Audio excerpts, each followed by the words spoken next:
Alright guys, tutorial number 30, and in this tutorial we're going to be finishing up this date pecker program. Well, not the whole thing, but you know the first part, so good enough. So let's go ahead and, well, might as well go ahead while we're in here and grab this from the interface, because we're going to need that tidbit later.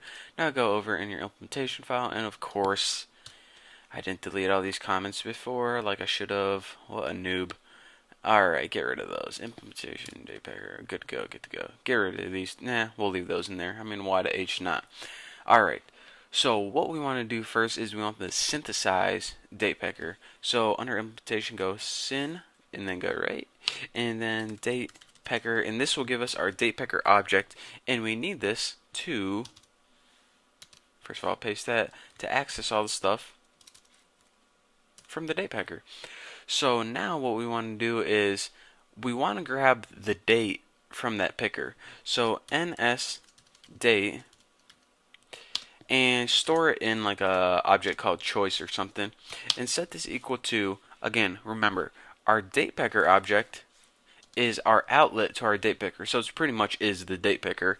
And in order to grab a date from it, in order to grab pretty much whatever you selected, just go ahead and the method is date, and this will return the date and time that you selected.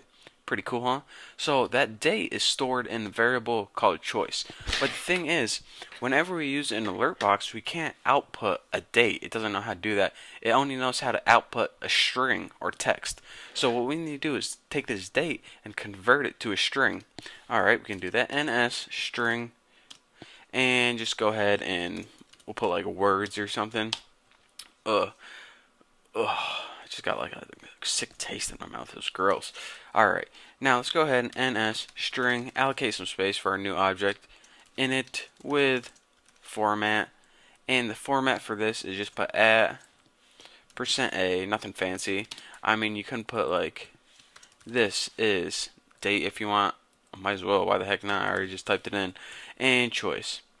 Choice, alright. So what this does is pretty much, is it takes that choice date, it pretty much takes the date and prints it out in a string format. This is date. Easy enough. So now what we need to do is, once we converted that date to a string, just show it in an alert box. So UI alert view, just go ahead and name this alert, and then go ahead and of course it needs to be its own object. UI alert view, allocate some space with it, in it with title, and just put the title like the title. And actually, let me do this so you guys can all see it. For the message, go ahead and put whatever your string is, words. For the delegate, really, you have to go all the way over there. Just put nil. For the cancel button title, yeah, I knew you were going to do that. For the cancel button title, there we go. This is what do you want when you want to exit the alert, and just put like close or exit or something. And other button titles, we don't have any other buttons, so just go ahead and set this equal to nil, and that's about it. So all of this was pretty much, I thought I put a semicolon. Really? I put a semicolon and it jumps all the way over there. Code of this dumb thing. And all this is pretty much making an alert box. So once we made an alert box, you have to show it on the screen, alert show, and once we're done showing it, I mean we're pretty much done with it. So take that object and release it, and of course, remember we allocated this words, so we need to release this to words release. And you're saying, alright, what about this object, the state object? Look, did we allocate anything for it? Nope. NSDate takes care of that, so we don't need to release that. Alright, so in this button we pretty much wrote what method do you want to do when you press that button. Well, first we want to get whatever date you selected, convert it to text, show it in an alert box, and then just housekeeping stuff right here. But are we done yet? Nope, but we almost are. I mean, close enough. So actually, in your view did unload, get rid of these just because I don't like them. What you want to do is self.datepecker and set this outlet to nil because we don't need it anymore. And of course, super view did unload. Good. This is just all housekeeping stuff. One more teeny bitty thing. When you deallocate, void deallocate. Whoa, where did all my... Alright, that was a little delayed, but anyways. Date Pecker, release our object when we don't need it anymore. Oh, again, housekeeping stuff, gotta take care of our computer's memory. Alright, so we are looking good right here. Let's go ahead and build and run it and fix our errors. Oh, we don't have any errors. How cool.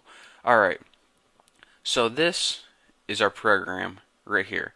It automatically selects the date currently, but say we want to select another one for some reason. Friday 25th. That's where I want to be. This time. Press me, and this is delayed, and my thing just froze. I don't know why it freezes so much, but anyways, the title right here. Here's our string. This is, and again, here's that exit button I was talking about. What's called a cancel button. Title close.